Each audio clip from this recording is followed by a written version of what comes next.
আমাদের ছিল এক সোনালী অতীত, নাড়িয়ে দিতাম সব জালিমের ভিত। আইন ছিল শুধু ইনসাফেরই, জুলুম রুখে দিতে হতো না দেরি।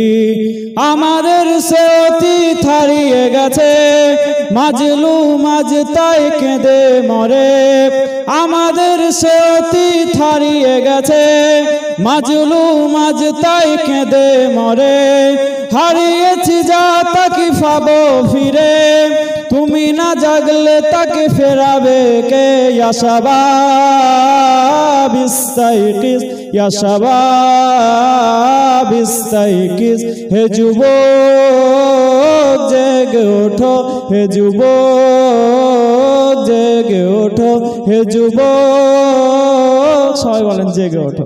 হে যুবক, হে যুবক জেগে ওঠো। তুমি কি শুনোনি খালিদের কথা, সালাউদ্দিনের শতবীর গাথা? যুগে যুগে তারা ছিল উম্মার তাতাপ, তবে কেন আজ মনে শোকাতুর ব্যথা? সিরিয়া, কাশ্মীর, আরাকান, উরুগুয়ে ডাকছে তোমারই ভাই। মিটাবে জুলুম চিরতরে, তাকে কথা খুঁজে বলো পায়। হারিয়েছি যা তাকে পাবো ফিরে, তুমি না জাগলে তাকে ফেরাবে কে? হারিয়েছি যা তাকে পাবো ফিরে, তুমি না জাগলে তাকে ফেরাবে কে? ইয়া শাবাব, ইয়া শাবাব ইস্তাইকিজ। হে যুবক জেগে ওঠো, হে যুবক জেগে ওঠো। যাদের আওয়াজ, যাদের প্রতিবাদ, যাদের আন্দোলন আগামী দিনে দিল্লিতে আছড়ে পড়বে। ওয়াকাফ গেল গেল রব। ওয়াকাফ সম্পত্তির সাধারণ মানুষ যারা আছেন, আপনাদেরকে একটু বোঝার চেষ্টা করতে হবে। আর যারা এই সমস্ত প্রতিবাদ সভা করবেন, তাদেরকে কিছু জানার চেষ্টা করতে হবে। আর যারা এই মঞ্চে বক্তব্য রাখবেন, তাদেরকে আমি বিনীতভাবে অনুরোধ করব, বিষয়টা ভালোভাবে জেনে কোন ভাষায় কোন পদ্ধতিতে প্রতিবাদ হবে, নাহলে কিন্তু আমরা মাঝপথে হারিয়ে যাব, আমাদের লক্ষ্য পৌঁছাতে পারবো না। প্রথমেই বলি, ওয়াকাফ আপনার দাদু, আপনার বাবা, আপনার পূর্বপুরুষরা নিজেদের সম্পত্তি ওয়াকাফ করে দিলেন। যিনি ওয়াকাফ করলেন তিনি হলো ওয়াকিফ। যখন ওয়াকাফ করা হয়, ওয়াকিফ নির্ধারিত হবে, তার সূচি করে দেন যে আমার এই সম্পত্তি থেকে মাদ্রাসায় ব্যয় হবে, মসজিদে ব্যয় হবে, এতিমখানায় ব্যয় হবে, সাধারণ মানুষের উন্নয়নের ক্ষেত্রে ব্যয় হবে, শিক্ষার ক্ষেত্রে ব্যয় হবে। ওয়াকিফের ঘোষণাটাই শরীয়তে পরিণত হয়ে গেল। ওয়াকিফের সিদ্ধান্ত পাল্টে দিবার ক্ষমতা, ওয়াকিফের সিদ্ধান্তকে পাল্টে দিবার অধিকার ভারতবর্ষের বুকে কারণে কোন দল, কোন নেতা, কোন মন্ত্রী, কোন প্রধানমন্ত্রী ওয়াকিফের করা নির্ধারিত সিদ্ধান্তকে পাল্টে দিতে পারে না। আজ তো সিদ্ধান্ত হয়ে গিয়েছে, রাত 12টা পর্যন্ত তুমুল লড়াই, 2টো পর্যন্ত তুমুল লড়াই হয়ে বিল পাস হয়ে গেছে। তড়িঘড়ি দেশের রাষ্ট্রপতিও সই করে দিয়েছে। কোন বিল যখন রাষ্ট্রপতি সই করে দেয়, তখন সেটা আইনে পরিণত হয়ে গিয়েছে। তা আইন তো হয়ে গিয়েছে, আমরা লড়বো কোথায়? ইতিহাসের পাতায় উল্টাবেন, ভারতবর্ষের ইতিহাসে দেখবেন, সারা পৃথিবীর ইতিহাস দেখবেন, এই ধরনের বহু বিল আইনে পরিণত হবার পরেও সেই দেশের সাধারণ মানুষের প্রতিবাদের ঝড়, সেই দেশের সাধারণ মানুষের প্রতিবাদের আন্দোলন এমন পর্যায়ে পৌঁছেছিল, সেই দেশ সেই বিল প্রত্যাহার করতে, সেই সংশোধন বিলকে আবার সংশোধন করতে বাধ্য হয়েছিল। আপনারাও পারবেন না? আপনারাও পারবেন না আগামী দিনে এই বিলকে প্রত্যাহার করাতে? 313 জন মাত্র মুসলমান ছিল, 1000 সুসজ্জিত মানুষ সৈন্য ছিল ইসলাম বিরোধী। এখনকারের মতো এত কিছু আধুনিক অস্ত্রশস্ত্র ছিল না, সেই সময়কারের যে অস্ত্রশস্ত্র ছিল সেই নিয়ে 1000 সশস্ত্রিত সৈন্য ইসলামকে ধ্বংস করতে এসেছিল। তাদের বিরুদ্ধে রুখে দিয়েছিল কারা? 313 জন মাত্র মানুষ, যাদের হাতে অস্ত্র ছিল না। তাদের হাতে কি ছিল? তাদের হৃদয়ে আল্লাহর ভালোবাসা ছিল, তাদের হৃদয়ে নবীর প্রেম ছিল। আজ সারা পৃথিবীতে কোটি কোটি মানুষের হৃদয়ে খোদার প্রেম তৈরি হয়ে গিয়েছে, রসুলের ভালোবাসা তৈরি হয়ে গিয়েছে। আজ এই দিকপিড়িয়ার মাঠে হাজারো হাজারো মানুষের হৃদয়ে রসুলের প্রেম তৈরি হয়েছে, খোদার প্রেম তৈরি হয়েছে। 313 জন যদি 1000-কে রুখতে পারে, আজ সারা পৃথিবীর কোটি কোটি ইমানদার মুসলমানরা এই বিলকে প্রত্যাহার করতে পারবে। এই বিশ্বাস, এই আস্থা আপনারা আল্লাহর প্রতি রাখুন, ইনশাআল্লাহ আগামী দিনে প্রত্যাহার হতে বাধ্য হবে। বন্ধুগণ, আজকের এই বিল শুধু মুসলমানদের নয়, আমি এখানে বিভিন্ন ধর্মের, বিভিন্ন বর্ণের, বিভিন্ন মতের, বিভিন্ন ভাষার, বিভিন্ন ভাবনার, বিভিন্ন চেতনার, বিভিন্ন দর্শনের মানুষ যারা আছেন তাদেরকে বলবো, অমুসলিম ভাইদের বন্ধুদের বলবো, প্রশাসনের বন্ধুদেরকে বলবো, মুসলমান বিপদে পড়েনি, সারা ভারতবর্ষের মুসলমান বিপদে পড়েনি, দেশ বিপদে পড়েছে, ভারতবর্ষ বিপদে পড়েছে। গণতন্ত্র ধ্বংস হতে যাচ্ছে, ধর্মনিরপেক্ষতার বন্ধন শেষ হতে যাচ্ছে, সংবিধান ধূলিসাৎ হতে যাচ্ছে। আগামী দিনে এর ছোঁয়া ভারতবর্ষের প্রত্যেকটা মানুষের কানায় কানায় পৌঁছে যাবে। তাই আজ প্রতিবাদের ঝড় তুলতে হবে। আপনি মুসলমান, আপনি হিন্দু, আপনি খ্রিস্টান, আপনি জৈন, আপনি বৌদ্ধ, আজকে পরিচয় নয়। আজকে আপনি ভারতের মানুষ, ভারতীয় মানুষ। ভারতের মানুষ হিসাবে একটা সরকার যখন দেশের সংবিধান শেষ করতে চাইছে, বাবা সাহেব যে সংবিধান লিখে গিয়েছিল, সেই সংবিধানে এই ভারতবর্ষে বসবাসকারী প্রত্যেকটি সম্প্রদায়ের মানুষ তার স্বাধীনভাবে, স্বাধীন চেতা অনুযায়ী তার ধর্ম পালন করবে, স্বাধীন চেতা অনুযায়ী তার সামাজিক কর্মকাণ্ডে যুক্ত থাকবে। শিক্ষা, দীক্ষা, চেতনায়, স্বাস্থ্যে, আবাসনে, চাকুরিতে তারা সমান অধিকার পাবে। এই সংবিধান ভারতের আছে বলে সারা পৃথিবীর বুকে অন্যতম বৃহত্তম গণতন্ত্র দেশ এই ভারতবর্ষ। সারা পৃথিবীর কাছে এই দেশের একটাই সুনাম, এই দেশ বিশ্বের বৃহত্তম গণতন্ত্র দেশ। এই দেশের যেমন একটা ব্যবসায়ী প্রধানমন্ত্রীর সমালোচনা করতে পারে, এদেশের একটা ভ্যান চালকও প্রধানমন্ত্রীর গঠনমূলক সমালোচনা করার রাইট সংবিধান আমাকে দিয়ে গিয়েছে। আজকে দেশের প্রধানমন্ত্রী, দেশের স্বরাষ্ট্রমন্ত্রী ক্ষমতার জোরে, ক্ষমতা আছে বলে, তাদের পক্ষে দল আছে বলে তারা সংবিধান শেষ করতে চাইছে। এটা শুরু। জেগে উঠুন, ঘুমাবার সময় নাই। দল মত বিভেদ ছেড়ে দিন, মত পার্থক্য সরিয়ে ফেলে দিন। মানুষ বাঁচলে তবে তো ধর্ম বাঁচবে, মানুষ বাঁচলে তো মন্দির বাঁচবে, মানুষ বাঁচলে তো মসজিদ বাঁচবে, মানুষ বাঁচলে তো গির্জা বাঁচবে। মানুষই যদি না থাকে গির্জায় কে যাবে? করোনায় কোথায় গিয়েছিলেন? করোনায় মসজিদ ছাড়লেন কেন? করোনায় গির্জা ছাড়লেন কেন? করোনায় মন্দির ছাড়লে কেন? না একসঙ্গে হলে মারা যাব। আরে মৃত্যু তো অবধারিত, অবধারিত মৃত্যু ছোট প্রাণের জন্য ছেড়ে দিলেন। তার মানে মানুষকে এক জায়গায় আসতে হবে। সময় এসেছে, সারা ভারতবর্ষ উত্তাল হয়ে উঠছে। পৃথিবীর ইতিহাস দেখবেন, নেলসন ম্যান্ডেলা দীর্ঘ বছর লড়াই করতে হয়েছিল, বর্ণ বৈষম্যের বিরুদ্ধে তাকে এক ঘরে করে দিয়েছিল। তার লড়াই, তার প্রতিবাদ থেকে সামনে রাখুন। তার প্রতিবাদ এমন জায়গায় পৌঁছেছিল, পরবর্তীকালে তাকে সেই দেশের রাষ্ট্রপতি করতে বাধ্য হয়েছিল। বন্ধুগণ, আমার প্যারে হাজরান মজলিস, আপনারা শুনুন, জানুন, পৃথিবীর ইতিহাস একটু পড়বেন।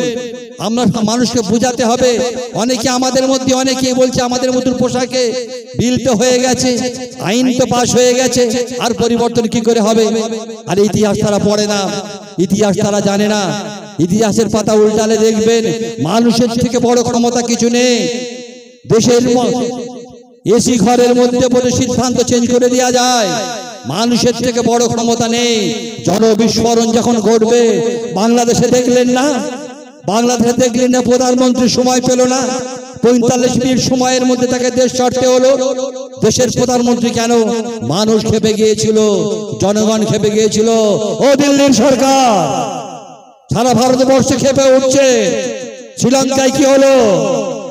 এই সময় দেখে যদি আপনারা না শেখেন, আগামী দিনে দিল্লির মসনদ থেকে এই ভারতবর্ষের মানুষ শুধু মুসলমান নয়, হিন্দু, জৈন, খ্রিস্টান, ভারতের মানুষ হিসাবে, ভারতীয় হিসাবে সকলের যখন জনবিস্ফোরণ ঘটবে, আপনারা ওই দিল্লির মসনদ থেকে পালাবার সময় পাবেন না। বন্ধুগণ মনে রাখবেন, আজ সারা ভারতবর্ষের বুকে একই আন্দোলন চলছে। যদিও অন্যান্য অনেক রাজ্য আছে যেখানে রাজ্য সরকার আন্দোলনের বিপক্ষে আছে, কিন্তু আমাদের পশ্চিম বাংলায় এই রাজ্য সরকার কিন্তু এখন আমাদের পক্ষে আছে, এই বিলের পক্ষে আছে। তাদের উদ্দেশ্য যাই থাক না কেন, আমি উদ্দেশ্যকে নিয়ে আমি ভাবনা চিন্তা করতে যাব না। কারণ রাত 2টো পর্যন্ত যখন বিল নিয়ে লড়াই হচ্ছে, ওয়াকফ বিলকে পাস করানোর লড়াই হচ্ছে, সেখানে যে সমস্ত সাংসদরা লড়াই করছিল তারা কিন্তু বেশিরভাগ মুসলমান ছিল না, তারা অমুসলিম ছিল। লড়াই কেন তারা করেছিল?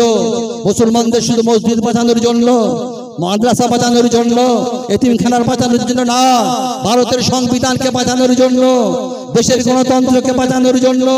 সাম্প্রদায়িক সম্প্রীতির বাতাবরণ ধ্বংস হয়ে যাচ্ছে, তাকে অক্ষুণ্ণ রাখার জন্য সেই লড়াই তারা করেছে।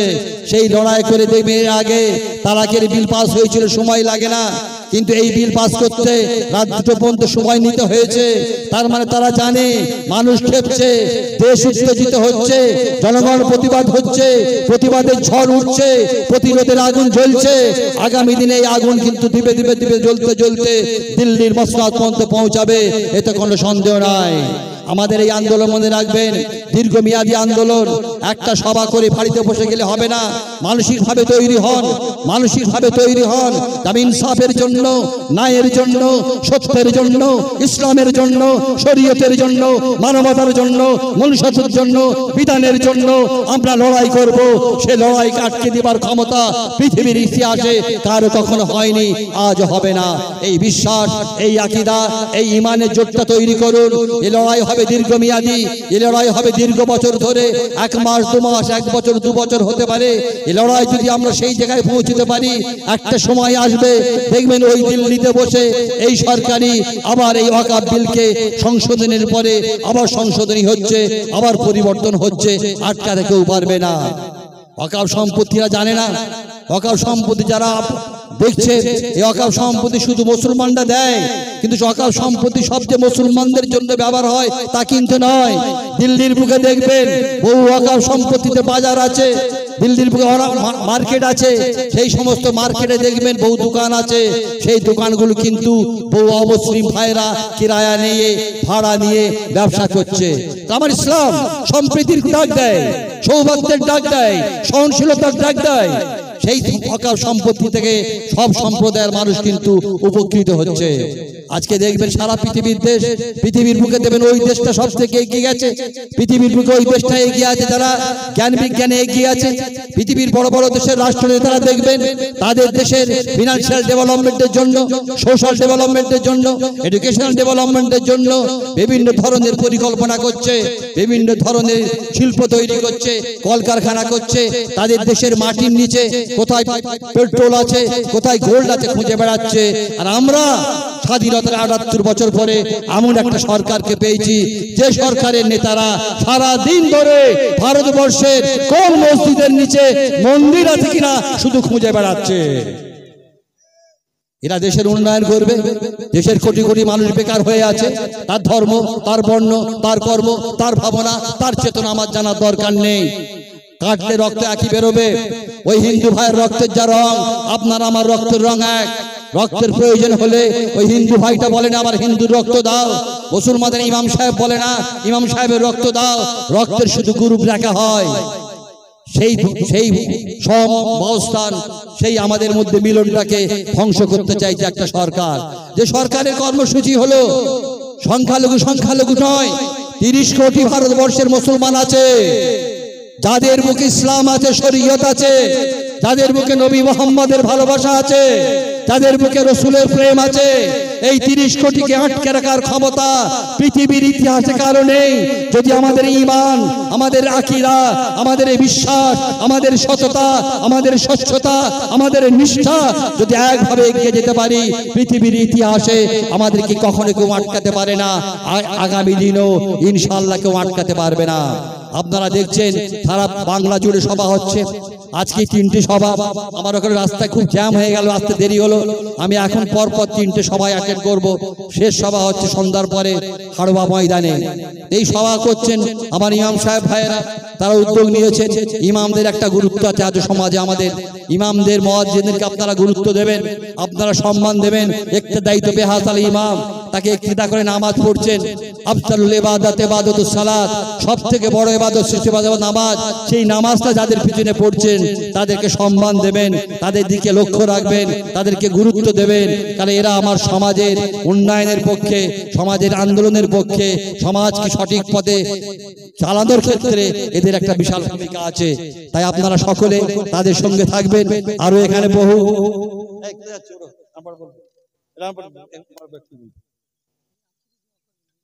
ঠিক আছে। তো কথা হচ্ছে যে আজকের এই অনুষ্ঠান আরো অনেক কিছু বলার কথা ছিল, আমি আপনাদেরকে কয়েকটা জিনিস শুধু বলবো। ওয়াকফ আইন যে পাস করছে, একটা আপনাকে এক কথায় কি কি ক্ষতি হতে পারে, ধর্মীয় স্বাধীনতায় হস্তক্ষেপ কি হবে। ওয়াকফ আইনটা যে পাস হয়েছে, ধর্মীয় স্বাধীনতায় হস্তক্ষেপ কি হবে। এই আইন মুসলিম সম্প্রদায়ের ধর্মীয় অধিকারে হস্তক্ষেপ করে। ওয়াকফ সম্পত্তি মুসলিম আইন অনুযায়ী ধর্মীয় জনকল্যাণমূলক কাজের জন্য দান করা হয়। বর্তমানে এই আইনে সরকারি তদারকি বাড়ানো এবং অমুসলিম সদস্যদের ওয়াকফ বোর্ডে অন্তর্ভুক্ত করার ফলে ধর্মীয় সাহিত্য শাসনের উপর আঘাত করা হয়েছে। কি কি বিল পাল্টেছে সংক্ষেপে আপনার সামনে তুলে ধরছি আমি। সম্পত্তি দখলের ভয়, এই ওয়াকফ যে আইন হয়েছে, আপনার বাপ দাদুর সম্পত্তি কিভাবে দখল করবে। আইনে বলা হয়েছে যে কোনো সম্পত্তি ওয়াকফ হিসাবে ঘোষণার জন্য জেলা শাসকের অনুমোদন প্রয়োজন। শরীয়ত বিরোধী, ইসলাম বিরোধী। আমার বাপ, আপনার দাদু, আপনার চর্চপুর ওয়াকফ সম্পত্তি করবে, জেলা শাসকের এখানে কোনো ভূমিকা নেই। তার থেকে মত নিতে হবে। আপনার তৈরি করা কবরস্থানে আপনার বাপকে কবর দেবেন কিনা, জেলা শাসকের মত নিতে হবে, প্রধানের মত নিতে হবে, পুলিশের মত নিতে হবে। সম্পূর্ণ আইন বিরোধী, শরীয়ত বিরোধী। ওয়াকফ হিসাবে ঘোষণার জন্য জেলা শাসক অনুমোদন প্রয়োজন। সরকারি সম্পত্তি ওয়াকফ হিসাবে গণ্য হবে না। এক্ষেত্রে এটি শতাব্দী প্রাচীন ওয়াকফ সম্পত্তি, যেমন মসজিদ, কর্মস্থান, যাদের কাগজপত্র হারিয়ে গেছে বা মৌখিকভাবে দান করা হয়েছিল। অনেক ওয়াকফ আছে মৌখিকভাবে দান করা হয়েছে, সেগুলো সরকারের হাতে চলে যাওয়ার পথ প্রশস্ত করেছিল। অটোমেটিক আপনি দীর্ঘ বছর ধরে নামাজ পড়ছেন, সেই মসজিদটা খবরদারি করবে কে? সরকার, জেলা শাসক। অমুসলিম সদস্যদের অন্তর্ভুক্তি, কেন্দ্রীয় আইনে ওয়াকফ কাউন্সিল, রাজ্য ওয়াকফ বোর্ডে 2 জন অমুসলিম সদস্য রাখার প্রস্তাব করা হয়েছে। কিন্তু ধর্মীয় সংস্থাগুলিতে অন্য কোনো সম্প্রদায়ের দেবত্ব সম্পত্তিতে কোনো মুসলমান প্রতিনিধি রাখার কোনো আইন নেই। অতএব ওয়াকফ সম্পত্তিতে বলছে 2 জন অমুসলিম প্রতিনিধি থাকবে, যেখানে এটা সম্পূর্ণ আমাদের ধর্মবিরোধী কর্মকাণ্ড। সংবিধান বিরোধী আইন, এই আইন নতুন আইন ভারতীয় সংবিধানের মৌলিক অধিকার। ভারতীয় সংবিধানের মৌলিক অধিকার মানে যে সংবিধান আমাদেরকে মূল অধিকার, আমরা নামাজ পড়বো, আমরা রোজা রাখবো, আমরা হজ করবো, আমরা যাকাত দেবো, ওরা পূজা করবে, ওরা প্রার্থনা করবে, ওরা গির্জায় যাবে, এটা মৌলিক অধিকার। সেইটাকে হস্তক্ষেপ করতে চাইছে। বিশেষ করে ধর্মীয় স্বাধীনতা অনুচ্ছেদ 25 এবং 26 লঙ্ঘন হবে। অনুচ্ছেদ 25-26-এ যে আমাদের অধিকার দিয়ে গেছে সংবিধান, সেটা কিন্তু শেষ হয়ে যাবে। রাজনৈতিক মেরুকরণের চেষ্টা, কেন্দ্রের বিজেপি সরকার এই বিলের মাধ্যমে ধর্মীয় মেরুকরণ ঘটাতে চাইছে। বিশেষ করে নির্বাচনের আগে হিন্দু ভোটকে একত্রিত করতে চাইছে। আরে পশ্চিমবাংলায় হিন্দু ভোটকে একত্রিত করলে ক্ষমতায় আসা যাবে না। পশ্চিমবাংলায় মুসলমান হচ্ছে ম্যাজিক ফিগার। বাংলার এই বাংলার মুসলমানরা শুধু মুসলমানরা। আমি দাঁড়িয়ে বলছি এখানে এই বাংলার মুসলমানরা কোনো পছন্দীয় মুখ্যমন্ত্রীকে সিংহাসনে বসাতে না পারলেও যে কোনো মুখ্যমন্ত্রীকে ফেলে দিবার ক্ষমতা এদের আছে। এরা ম্যাজিক ফিগার, এরা যেদিকে যাবে পশ্চিমবাংলার মসনদে তিনি বসবেন। তাই আপনাদের এত খাতির, তাই আপনাদের এত ভালোবাসা, প্রেম, অন্য কিছু নেই। কিন্তু সেটাকে এরা কখনো পারবে না।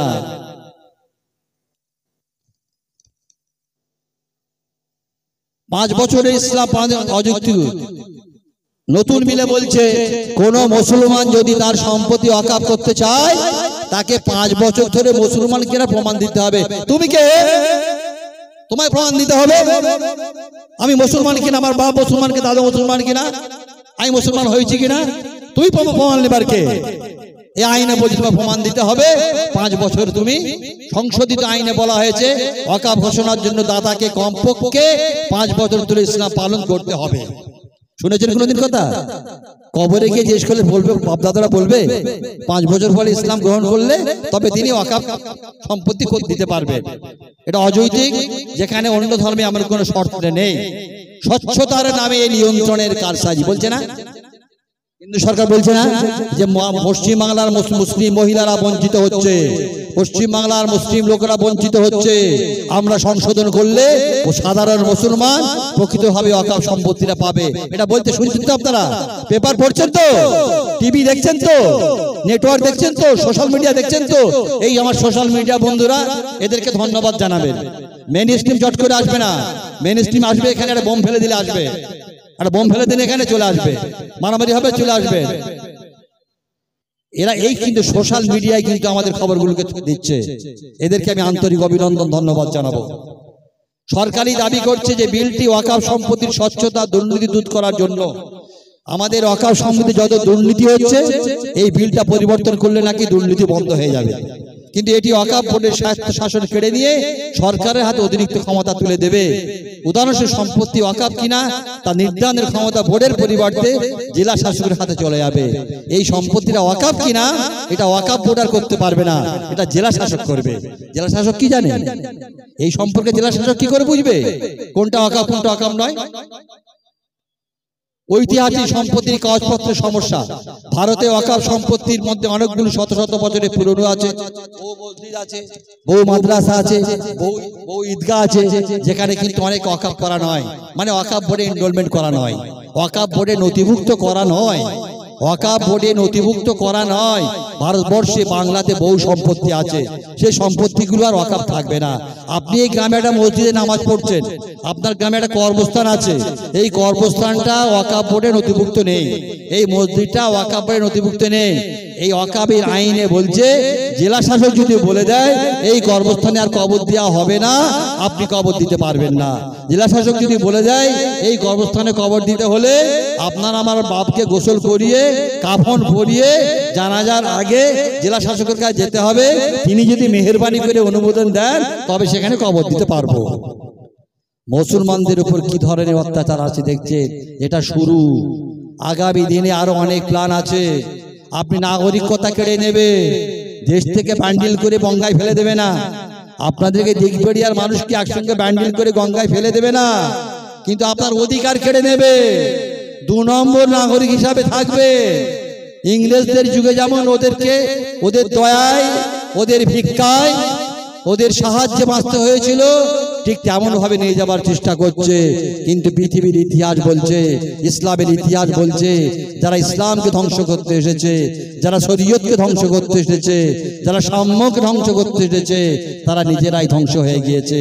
শুধু আমাদের চাই একতা হতে হবে, ইউনাইটেড হতে হবে, আত্মকেন্দ্রিকতার মায়াজাল থেকে মুক্ত হন। আমি ইমাম, বড় ইমাম, আমি বড় হুজুর, আমি বড় নেতা, আমি লিডার, আমি আমির, আমি মোয়াল্লে, আমি হুজুর, সব ছাড়ুন। ইসলামকে বাঁচানোর জন্য, দেশকে বাঁচানোর জন্য, ভারতবর্ষের প্রত্যেকটা মানুষকে তাদের ন্যায় অধিকার ফিরিয়ে দেওয়ার জন্য, ভারতবর্ষের প্রত্যেকটা মানুষকে সাংবিধানিক স্বীকৃতি নিয়ে বসবাস করার জন্য আসুন সকলে এক হই। হিন্দু ভাইদের বলবো, অমুসলিম ভাইদের বলবো, আপনারা একটু বোঝার চেষ্টা করুন, আপনাদের সঙ্গে আসুন। এই লড়াই আপনাদের সঙ্গে লড়াই নয়, এই লড়াই হিন্দুদের বিরুদ্ধে লড়াই নয়, এই লড়াই হিন্দুদের বিরুদ্ধে লড়াই নয়, এই লড়াই দেশ বাঁচানোর লড়াই, ভারত বাঁচানোর লড়াই। তাই আপনারা সকলে আমাদের সঙ্গে আসুন, আমাদের সঙ্গে সহযোগিতা করুন। আগামী দিনে, আগামী সম্ভবত আজকেও একটা ফুরফুরা শরীফে গুরুত্বপূর্ণ মিটিং চলছে, আমি সভা আছে বলে বেরিয়ে এলাম। মোটামুটি 26 তারিখে 26শে এপ্রিল ব্রিগেড প্যারেড গ্রাউন্ডে একটা সভা হবার ঠিক হয়েছে। মুসলিম পার্সোনাল ল বোর্ড তারা তো সামনে থাকবে, তার সাথে ফুরফুরা শরীফ যৌথ উদ্যোগে এবং যত সংগঠন আছে প্রত্যেককে সঙ্গে নিয়ে, এখানে কেউ ছোট, কেউ বড়, কেউ মাঝারি বিচার্য নয়। বিচার্য হচ্ছে আমরা সকলে একসাথে মিলে স্বাধীনতার পর এই আমার মনে হয় প্রথম ব্রিগেড গ্রাউন্ডে একটা ইস্যুর ওপরে, অরাজনৈতিক একটা ইস্যু নিয়ে একটা বিরাট সমাবেশ হতে যাচ্ছে। সেই ইতিহাসের সাক্ষী আপনারা হবেন তো? ব্রিগেড প্যারেড গ্রাউন্ডের ইতিহাসের সাক্ষী আপনারা হবেন তো ইনশাআল্লাহ? এই আইন বলে, এই আইন আমরা মানছি না, মানবো না। এই আইন আমরা মানছি না, মানবো না, মানছি না, মানবো না। ওয়াকফ আইন বাতিল করতে হবে, করতে হবে, করতে হবে, ওয়াকফ আইন বাতিল করতে হবে, করতে হবে, করতে হবে। কেন্দ্র সরকার হুঁশিয়ার, হুঁশিয়ার সাবধান, কেন্দ্র সরকার হুঁশিয়ার, হুঁশিয়ার সাবধান। ভারতের সংবিধান নিয়ে ছেলে খেলা করা চলছে না, চলবে না, চলছে না, চলবে না। ভারতের সংবিধান নিয়ে ছেলে মানুষ করা চলছে না, চলবে না, চলছে না, চলবে না। গণতন্ত্রকে আমরা ধ্বংস হতে দিচ্ছি না, দেবো না, দিচ্ছি না, দেব না। এই গণতন্ত্রকে আমরা ধ্বংস হতে দিচ্ছি না, দেবো না, দিচ্ছি না, দেব না। আগামী দিনে প্রস্তুত থাকবেন, মানসিকভাবে তৈরি হন। অনেকেই দেখলাম বলছে জান দিয়ে দেবো, কোরবান দিয়ে দেবো। আরে জান দিয়ে লড়াই করবে কে? জানি যদি চলে গেলে লড়াই করবেন কখন? জানকে বাঁচিয়ে রাখতে হবে, প্রাণকে বাঁচিয়ে রাখতে হবে, বাঁচিয়ে রেখে লড়াই করতে হবে। দেখ আমার আরো অনেক 3টে সভা যেতে হবে ভাই, আপনারা মাফ করবেন।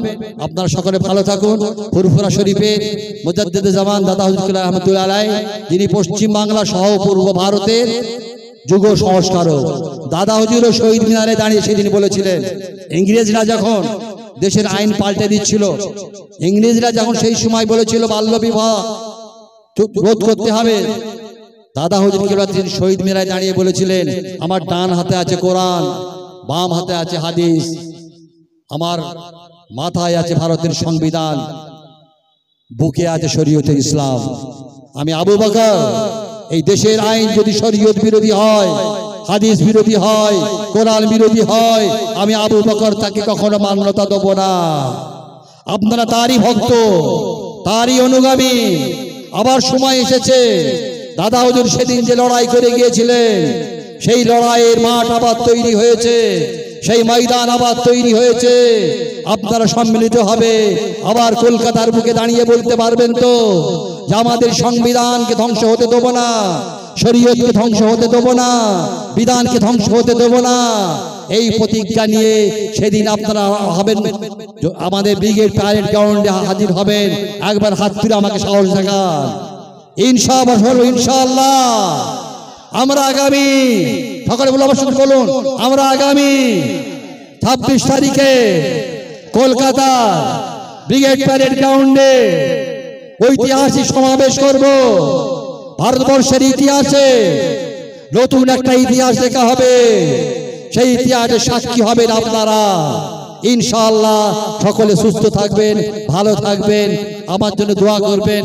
এই কথা বলে, হ্যাঁ, কালকে আমাদের বড় সভা আছে একটা, সেটা হচ্ছে দোলনগর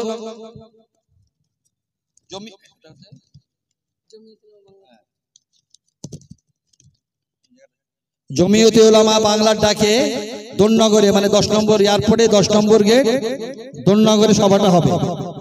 এয়ারপোর্টে 10 নম্বর গেট দোলনগরে একটা বিশাল সভা হবে, 15 থেকে 20,000 মানুষ কম করে হবে। আমি আপনাদের সকলকে অনুরোধ করব, আপনারা সকলে যাবেন। অন্তত এই কদিন, সারা বছর তো ঘুমাচ্ছি, সারা বছর তো শুয়ে আছি, অনেক আনন্দ ফুর্তি করছি, অন্তত একটাই এই কটা দিন যেখানে সভা হবে, যেখানে প্রতিবাদ হবে, সেই প্রতিবাদের ঝড় তোলার জন্য আপনারা উপস্থিত হবেন। তবে আল্লাহর ওয়াকফ কার সম্পত্তি? কার সম্পত্তি? আরে বলুন আল্লাহ কার সম্পত্তি? আল্লাহর। বলুন আল্লাহর সম্পত্তি। তা আল্লাহর সম্পত্তি রক্ষা করতে গিয়ে দেশের সম্পত্তি নষ্ট করবেন না। আল্লাহর সম্পত্তি নষ্ট করতে গিয়ে দেশের সম্পত্তি নষ্ট করবেন না। আল্লাহর সম্পত্তি নষ্ট করতে গিয়ে দেশের সাধারণ মানুষকে কষ্ট দেবেন না। আল্লাহর সম্পত্তি নষ্ট করতে গিয়ে দেশের স্বাভাবিক পরিবেশ নষ্ট করবেন না। তাহলে কিন্তু আমরা লক্ষ্যে পৌঁছাতে পারবো না। এটা মনে রাখবেন। এটা খুব সুশৃঙ্খল হবে, গণতান্ত্রিক পদ্ধতিতে নিয়ম শৃঙ্খলা মেনে আপনাদেরকে প্রতিবাদ করতে হবে। এই প্রতিবাদের ঝড় কিন্তু আস্তে আস্তে আস্তে আস্তে এমন একটা জায়গায় পৌঁছাবে যেখান থেকে আর ওদের প্রতিরোধ করার কোনো ক্ষমতা থাকবে না ইনশাআল্লাহ। আসসালামু আলাইকুম। আলহামদুলিল্লাহ, অসংখ্য ধন্যবাদ সৈয়দ সাজ্জাদ হোসেন সাহেবকে, সাধারণ সম্পাদক জমিয়তে উলামায়ে বাংলা। কেউ চলে যাবেন না, মাগরিব একেবারেই কাছাকাছি। আমাদের মধ্যে উপস্থিত আছেন শ্রী শঙ্কর চ্যাটার্জি মহাশয়। আজকে খুব ভালো